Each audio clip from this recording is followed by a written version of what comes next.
Good evening, everyone. I'm a homeless person.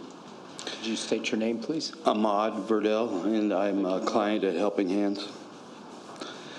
I'm also a widower, and I'm a father of 5 children, and then I'm, of course, their sole surviving parent. My wife and I moved to Springfield in 2006.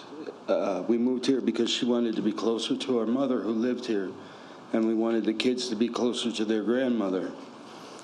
Unfortunately, in April 2016, my mother-in-law passed away. 4 months later, on my son's birthday, my wife passed away. The loss is devastating. I had no family here after that, hardly any friends to speak of. I had little to no support. I managed to keep things together for 2 years. And the first year it was difficult, but it was like we were on autopilot. Dealing with grief is a very tricky thing. The second year was extremely difficult because the reality of the loss became apparent, that it was absolute, that they weren't coming back. I didn't know that I was getting sick. I didn't know that I was descending into a deep depression. I needed help. I became overwhelmed. I couldn't take care of myself, let alone 5 kids. Events happened, and we became homeless, and my children were placed in foster care. I was alone and had no one to blame but myself, and the situation seemed impossible. That's when I found Helping Hands. I found a place to begin healing and rebuild my life. I felt safe. I felt welcome. I told my story, and I felt like I had support. I was green. I didn't know anything about life on the streets in Springfield, but I'm an observant person, so I began to notice problems that homeless people face on a day-to-day basis. You know, there's drugs, of course there's violence, and there's always hopelessness and despair. And it doesn't have to be that way. We're human beings just like you. We need help. Some of us just a little bit, some of us a lot more. Helping Hands is endeavoring to bring that help and more services to the community.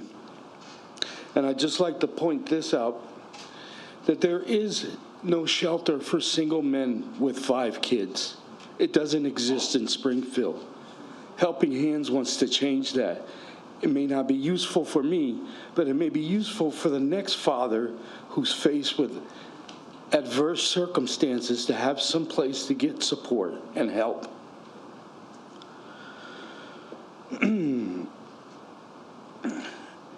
If services like that were available when the bottom fell out of my situation, me and my children would probably be intact right now.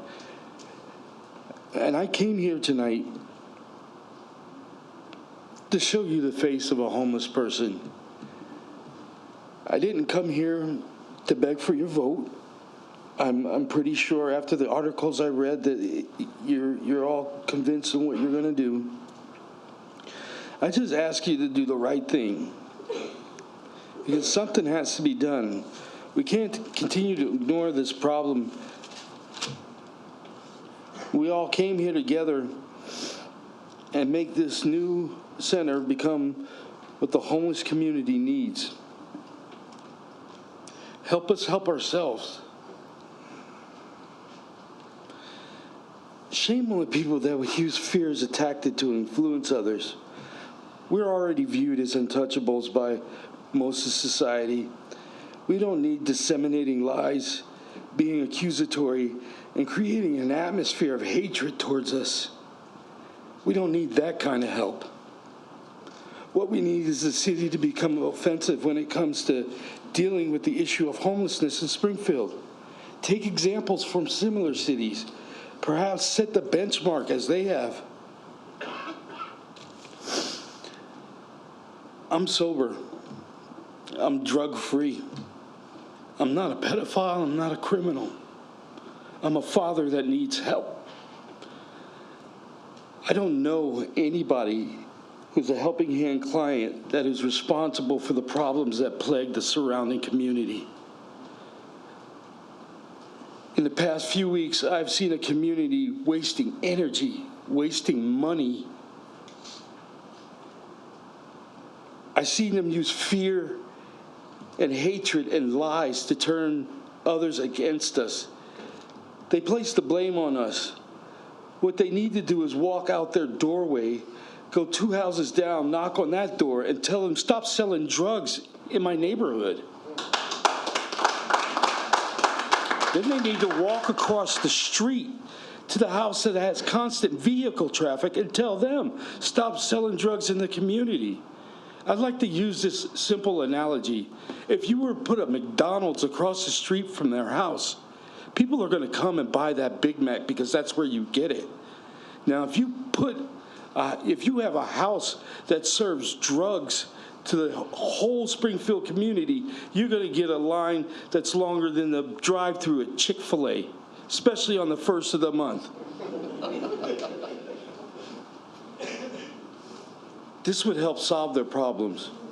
This would help get some of the negative elements that they deal with on a day-to-day basis. Stop blaming Helping Hands for the problems that existed long before they came to 11th and Washington Street facility.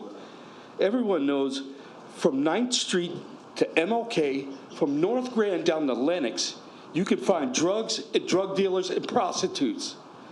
I found that out shortly after I moved here. Not that I purchased those things there, but it's common knowledge.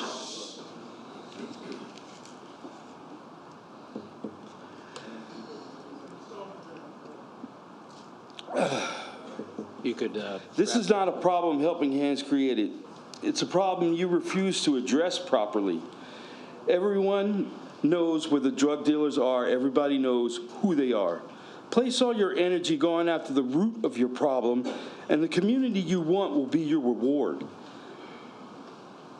Thank all of you for coming here and letting me address some of these issues and my thoughts. Thank you for allowing me to speak and tell my story. I encourage you, of course, to vote any way you want. Do whatever you think is right. As a father who has kids, I'm going to do what I must, and hopefully with your help and support. Thank you, Ahmad.